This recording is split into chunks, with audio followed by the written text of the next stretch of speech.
Hello বন্ধুরা, chicken বানাতে চলে এসেছি। চিকেন আগেই ধুয়ে রেখে দিয়েছিলাম। পেঁয়াজ টিয়াজ টমেটো সব কাটা হয়ে গিয়েছে, মশলাও করে নিয়েছি আদা রসুন দিয়ে। আদা রসুন বাটা। এবার গরম আলু ভেজে নিয়েছিলাম আগেই, সেটা দেখানো হয়নি ভালো করে। কড়াই তেল গরম বসিয়ে দিয়েছি। কড়াই তেল গরম দিয়ে এবার পেঁয়াজ ছেড়ে দিচ্ছি। পেঁয়াজটা ছেড়ে একটুখানি লাল লাল করে ভেজে নেব। পেঁয়াজটা ভাজার পর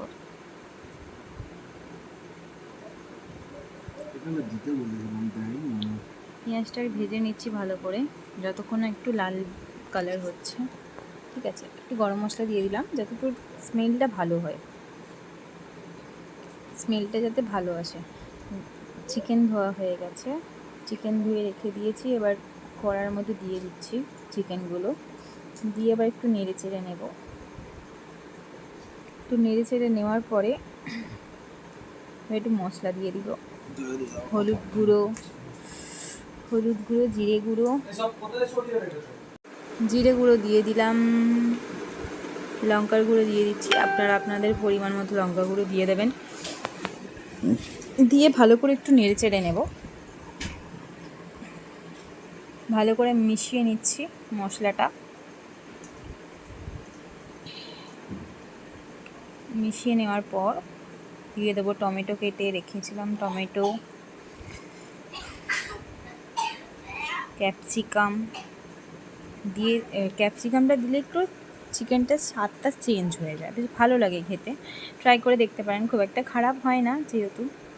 তো আমি তো দিই, আমার তো ভালোই লাগে। এবার মশলাটা দিয়ে দিচ্ছি, আদা রসুন টমেটো পেঁয়াজ কাঁচা লঙ্কা সব বেটে রেখেছিলাম দিয়ে।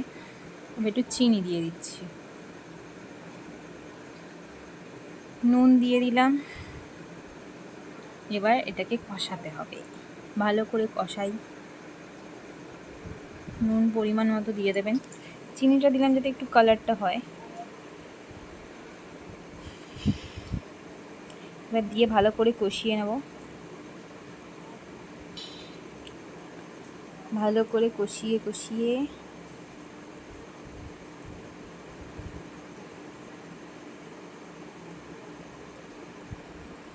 আলু দিয়ে দেব।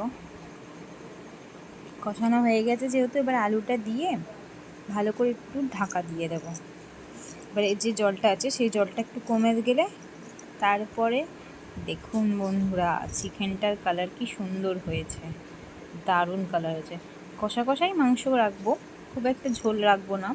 তো সেই জন্য আমি বেশি জল দিইনি। যেই মশলার যে জলটা বেরিয়েছিল, মানে চিকেনের যে জলটা বেরিয়েছিল, সেই জলেই চিকেনটা সিদ্ধ হয়ে গেছে। আমি খুব একটা জল দিইনি।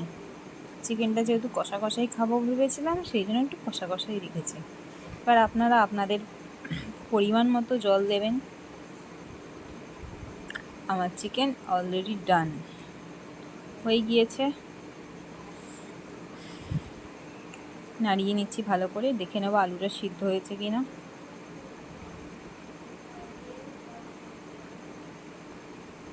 ফার্স্ট টাইম নিজের হাতে যে ধরেই করছি, আপনাদের তো খুব একটা ভালো লাগবে না, বাট তো এবার গরম মশলা দিয়ে এবার নাড়িয়ে নেব। গরম মশলা দিয়ে দিলাম, গরম মশলা দিয়ে একটু নাড়িয়ে নেব, ভালো করে মিশিয়ে নেব মাংসটায়। অলরেডি চিকেন ডান।